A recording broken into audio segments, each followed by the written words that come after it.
I'm Bob Safian, and I'm here with Julia Boorstin, Senior Media and Technology Correspondent for CNBC. Julia, thanks for joining. Thanks for having me. Always great to see you. So there has been a lot going on in tech and media. Maybe there always is, but it feels particularly momentous. Just this week, Netflix reported their biggest subscriber jump ever, bigger than during the pandemic. Now, do they have like Mike Tyson and Jake Paul to thank? Is it Squid Game 2? What's going on? Yeah, so much news in the tech and media space. And I agree. It seems like there's never been a bigger spotlight on the tech ecosystem. And we saw all those tech CEOs on the dais with incoming President Trump. But when it comes to Netflix earnings, you're right. This was the biggest quarter ever. And it's not just because of the Jake Paul, Mike Tyson fight. I've been covering Netflix for I would say decades now. And what's amazing is that this is a company that's continued to defy expectations and be able to keep growing. They added 20 million subscribers or 19 million subscribers, more than 10 million more than expected. They were asked on the call, is this just due to the NFL Christmas Day games? Is it due to the Mike Tyson, Jake Paul fight? And they said, yes, we did see an increase in subs around those big events, but people stuck around, and it was not due to any one single event. This is a company that is so global, so massive, is now spending $18 billion on content this year.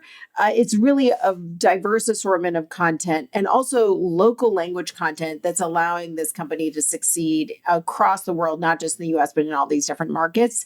And this is the last quarter. They're going to report quarterly subscriber numbers, and they're certainly going out on a high note. Do the numbers indicate anything about the debate over investing in like tentpole properties versus sort of range of content? I mean, I know the first season of Squid Game was said to have earned almost $1 billion. Netflix is so big, they're doing a portfolio approach. When you look at the investment in a couple of these football games, $100 million for an NFL game may sound like a lot, but it's a drop in the bucket if you're spending $18 billion on content over the course of the year. Netflix is increasingly investing in sports events.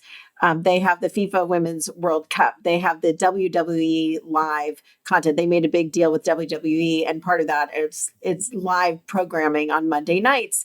But this is just part of the broader strategy for Netflix. A couple months ago, I attended an event at Netflix showcasing all the international content that's coming up.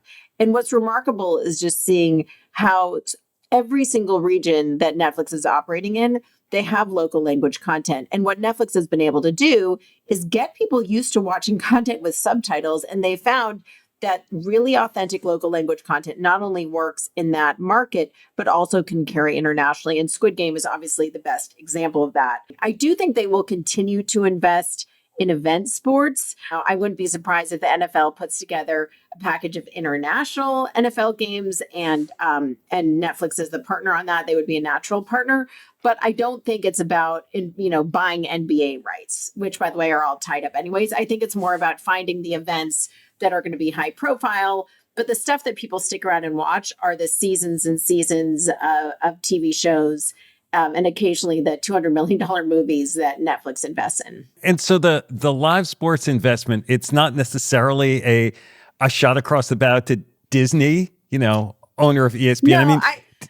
No, I think it's a different strategy. I mean, look, Disney's business is ESPN. They're building out the ESPN direct-to-consumer streaming app, which is going to launch before the football season this fall. But what Netflix is doing is very different. They're finding the events that are global and that are going to bring in a new audience and also make it the kind of thing people want to stick around for. Netflix owning Christmas Day football is not competition for ESPN being the everything channel for sports. You mentioned Disney's ESPN app. Disney started the year by buying a different sports streamer, Fubo TV, seemingly to protect this new sports kind of super app with Fox and Warner Brothers Discovery called Venue? I'm not sure how you pronounce it even. Venue was a joint venture between three different media companies. It was threatened in a lawsuit by Fubo, which is a sports-focused streamer. The legal battle ultimately ended up shutting down Venue. And as a part of the settlement with Fubo, Disney struck a joint venture with Fubo to create a partnership there. And Venue is done; it's over. But Fubo is continuing to persist and now in partnership with Disney. So I think the future is going to have a lot of streaming services that are skinnier bundles. And what's interesting is Comcast just announced that they're going to have a new, just Thursday, just announced that they're going to have a new streaming bundle that's focused on sports and news. So this is all part of the new rebundling. What's old is new again. A la carte is not so convenient, it turns out. Wow, you need a scorecard to keep up with it all. Yeah. The bottom line, though, linear TV in decline, skinnier bundles are on the rise, and they're still going to be pretty expensive. I mean, Comcast new sports and news bundle is $70 if you have Xfinity, $90 if you don't. And as people sign up for things like Hulu with live TV or YouTube TV, it's cheaper than a traditional cable bundle, but not a fraction of the price. It's just a little cheaper. And I guess this is part of the reason it gives Netflix a little more confidence to say, yeah, we're going to raise our prices a little bit more. Yeah, so Netflix, along with their record subscriber additions this quarter, announced they're raising prices between $1 and $2.50, depending on the package. The subscriber growth indicates why they're raising these prices. If you can add 20 million new subscribers after already getting through the crackdown on password sharing, they know that they have pricing power. Speaking of what's old is new again, Netflix started off ad-free. Yes. Now it's embracing ads. Everything is really turning into cable TV just over streaming. And Netflix is keeping the ad-supported version of Netflix the lowest price, as they want to push people towards watching Netflix with ads so Netflix can get that dual revenue stream, just like old-fashioned cable TV. I want to turn to a different part of the tech media landscape. Mark Zuckerberg's moves with Meta. So over the years, Mark has shown a willingness to make these big moves quickly when he feels like the landscape is changing, most of which have been hugely successful, moved aggressively from desktop to mobile. He spent big to buy Instagram and WhatsApp. He leaned into generative AI, which got him on the shortlist for Times Person of the Year. He spent billions on AR, which is yet to pay off, although maybe the metaverse will arrive at some point. But lately, it feels like he's made a different sort of shift, not technological per se, but more cultural. You know, this is ending fact-checking across the Meta platforms, started talking about the need for more masculine energy in the workplace, and then announcing these performance-based layoffs on an ongoing basis. What's going on? Well, I would say that some of these things aren't actually a change. Mark Zuckerberg talked about the year of efficiency a couple years ago, and I think his performance-based layoffs are just an acceleration of that. I would say that those layoffs are simply a continuation of trying to focus on not just efficiency, but productivity. And I think that that's actually not a departure. I would say that's an acceleration of something he's been working on for a while. I also think that he has made this shift to focus on AI, and specifically open source AI. And for a long time, he was all about the metaverse, right? He renamed the company. But what's been really interesting is as he shifted to focus on AI, we've actually seen how augmented reality and AI-powered devices like his Meta Ray-Ban glasses are the wave of the future. These Meta Ray-Bans were a huge success, particularly last year and in the holiday season. And so what's amazing to see is that his shift to focus on AI is actually in a lot of ways bringing his interest in, the metaverse to life by augmenting the way people interact with the world by wearing these AI glasses. From a company standpoint, Meta is an AI-driven company.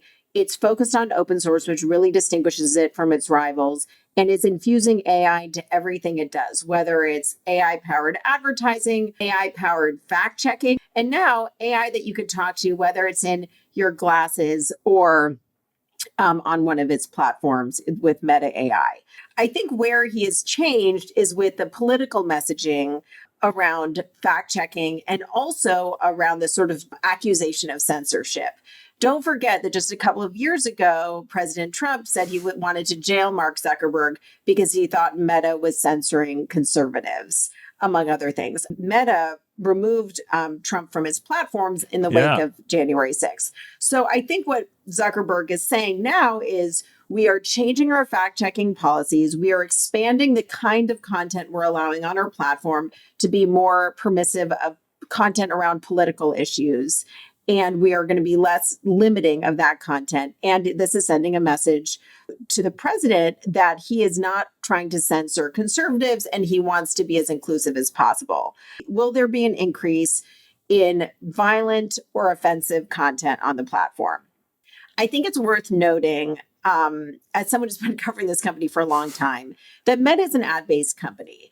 And Mark Zuckerberg is necessarily going to be very careful about how he manages this change and the shift away from third-party fact-checking to this community notes model, in order to make sure he's protecting his bread and butter, which is advertising revenue. Right. Those advertisers need an environment that they can trust to be part of, Yes. right? He's got a financial incentive to maintain that. He has a financial imperative to make sure that Meta remains what they call a brand safe platform. I just think that Mark Zuckerberg is going to be very, very careful. I've reached out to a bunch of advertisers in the wake of this change, and I said, what do you think? Are you worried? Are you concerned that your content, your brand content, could be next to violent content, extremist content? What's the worst case scenario here? And this news came out around the Consumer Electronics Show, and there were a lot of companies that had a big presence there. I was there talking to a lot of CMOs, and they said, you know what, it's too soon to say. It's too soon to say. We're going to be watching this carefully. But for now, we have to believe that Zuckerberg's going to be incredibly careful and perhaps make sure that content that's coming from big brands as opposed to small advertisers is going to have extra levels of protection. AI is an incredibly valuable tool to scan for offensive or inappropriate content. I think in shifting from third-party content moderators to a community notes model here in the US, that would indicate a lower cost of that moderation. But if you look at the amount of money that's going into AI research and how the AI could help supplement or complement the role of humans, I think no matter what, their costs are going to go down there. It's as much a business decision. In other words, he can more efficiently do some fact checking using AI. And at the same time, it's sort of a political position that allows him to sort of defend himself and Meta with the new administration. I think it is no coincidence that Meta made these announcements in the lead up to the inauguration. And I think perhaps even more important than the shift from third-party fact checkers to community notes is this announcement that they're going to be expanding the amount of varieties of content and perhaps controversial content that's allowed on the platform. And also the decision that they're going to be focused on pulling down the most offensive content as opposed to things that have sort of minor offense. So I think that this is all a political message into the Trump administration that Meta does not censor conservatives, that Meta is not interested in being overly cautious about what types of content they're going to allow, and they want to show Trump that they really want to work with his administration. I mean, Mark Zuckerberg also in the early weeks of the year appointed Dana White to his board, who's a longtime Trump supporter, and all of that sends a clear message to Trump. So in some ways, the most unexpected or bizarre action from Zuckerberg is that he went on Joe Rogan's podcast and talked about Meta needing more, quote, masculine energy. Now, men are by far the majority of the tech workforce. Women in executive roles in tech, still the exception. You were on this show on Rapid Response previously as a guest to talk about your book, When Women Lead. You run the Changemakers program at CNBC, identifying impactful women leaders. So what do you make of these comments by Zuckerberg? Well, you said they were an action, and I would say they were comments, but not an action, because he was commenting to Joe Rogan, who is a sort of a very notoriously male energy podcast host. But I don't really know what Mark Zuckerberg means by that. I do know that there's been this move away from having DEI roles and sort of talking about a focus on DEI. And Mark Zuckerberg did change some of the titles of some of the people who were working on DEI at his company. But I don't really know what he means by that. About 90% of all CEOs in the Fortune 500 are men. About 3/4 of all of the C-suite are men. I'm just not really sure what he means by that. So I guess we'll have to see. Yeah, I mean, it in some ways it feels like a slam on corporate DEI overall. Showing maybe how much it's been resented by executives. Yeah, I mean, look, we've seen the Trump administration take a really critical approach to DEI. Have been working to remove it. There's been a lot of question of sort of what the future of DEI is. I think that the word DEI has sometimes gotten weaponized or confused, and so what's so funny to hear about. There's a sort of need to have more masculine energy.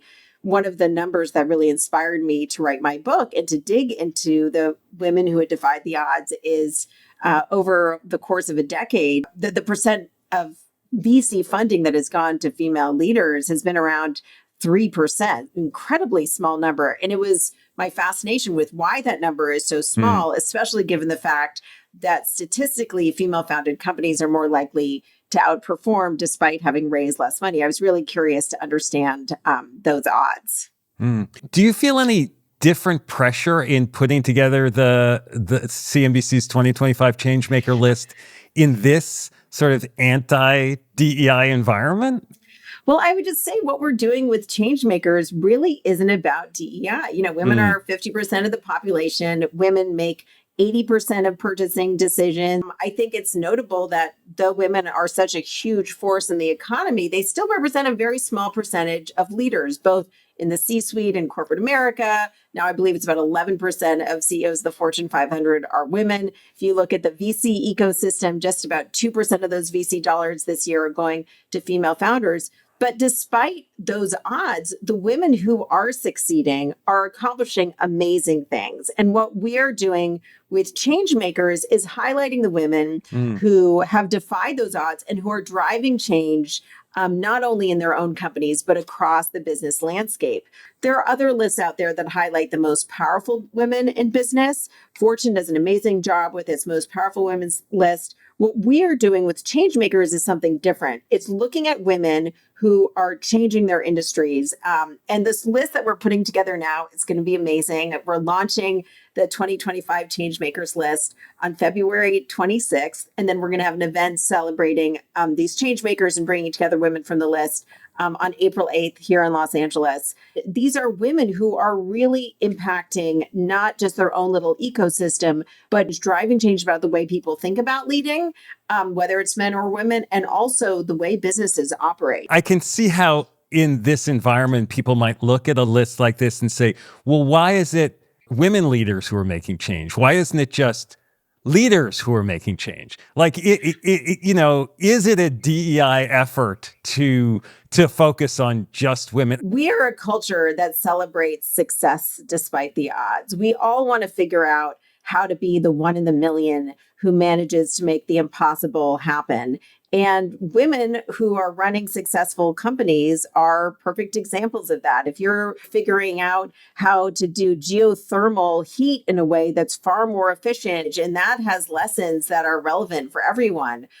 So I think it's really just a separate conversation. And one thing that I think is really important in our work at CNBC covering initiatives focused on diversity is, why are companies doing them? I did some stories a couple years ago about why Salesforce and eBay were both working on projects, not on equal hiring, but on equalizing pay. And what both of these companies discovered is they didn't have traditional pay equity issue. They had a promotion issue.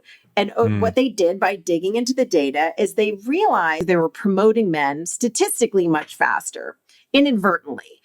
And so what was so interesting to me about that is a company like Salesforce, which is run by a white man, Mark Benioff, he said, we're going to be more successful is if we can identify what the gap is in promotions here, understand what we're doing to accidentally promote men much faster than women. Why is that? What kind of systems can we put in place to make sure we're promoting based on merit. There's been a lot of talk about how to make America more of a meritocracy. Some people think DEI is distracting from that. I believe in the power of data. I'm a business journalist. I've been a business journalist since I started my career in 2000. And I believe that the numbers tell the story.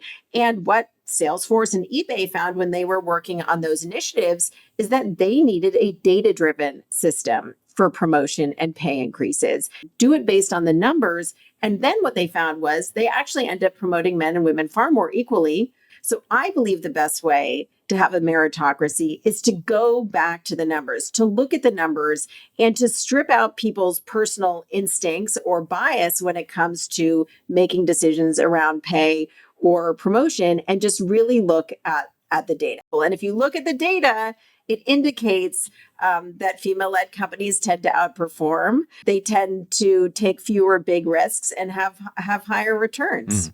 So Changemakers is part of a new vertical at CNBC that you're leading, centered on media and tech and women in leadership. How much do you think the stories you cover in this vertical are going to be impacted by the new administration? Well, I think that this whole idea of creating a vertical is giving reporters like me an opportunity to go deep. You know, on our programming on CNBC, we have live programming throughout the business news day, and we're focused so much on big public companies and the stocks that are moving.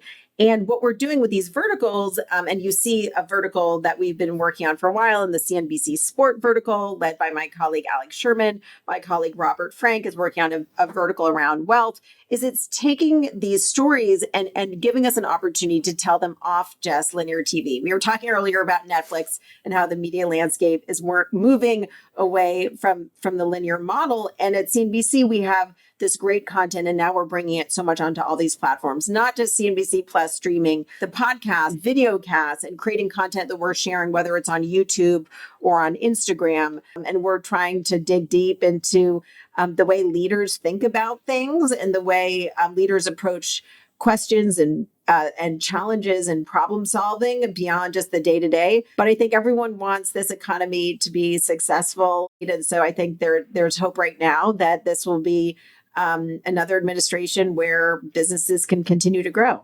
Well, I have to ask you about this. You're based in Los Angeles, where fires have disrupted everything. I know you and your family had to evacuate for a little while, though you're back safely and watching things warily.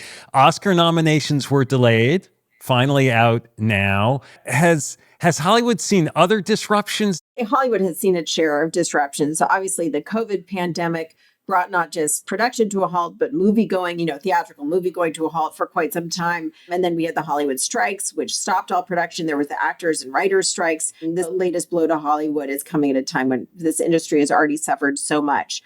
The actual impact on production has been relatively minimal, in part because of where the fires were and are, that they didn't actually impact any of the studios themselves. The Hollywood community has been greatly impacted. Altadena and the Pacific Palisades are two neighborhoods that have very high concentrations of people who work in the industry. And a lot of these people have lost their homes or are still displaced. So I think there is a lot of concern and distraction right now in the industry. But it's notable that the actual shooting of projects has not been that impacted. And that's in part because a lot of production has moved out of California. We saw that last year was the lowest amount of production in the LA area, with the exception of 2020 in many, many years. And this is something that Governor Gavin Newsom is trying to counter with a new $750 million production tax credit that's in the works. I would expect to see a big push to bring production back to California to support these jobs here and to make sure there isn't a brain drain. On a more upbeat note, do you have any reactions to the Oscar nominations? Well, this is the year that Netflix, I think, has its best shot of winning a Best Picture. Netflix has, was the underdog for a while when it came to the Oscars, has been nominated for Best Picture a number of times. But this year, Netflix has more nominations for its Emilia Perez movie, 13 nominations for that movie, more than any other movie nominated this year. It'll be interesting to see how that actually plays out when it comes to Oscar wins. Traditionally, Academy voters have given Netflix a lot of nominations, but not as many wins as the traditional studio. Well, thank you again for doing this, Julia. I hope you stay clear of any smoke and fires as things proceed there. And we'll look forward to Changemakers coming out in February. Yeah, look out for our Changemakers list February 27th. And then we have our second Changemakers Summit April 8th in Los Angeles.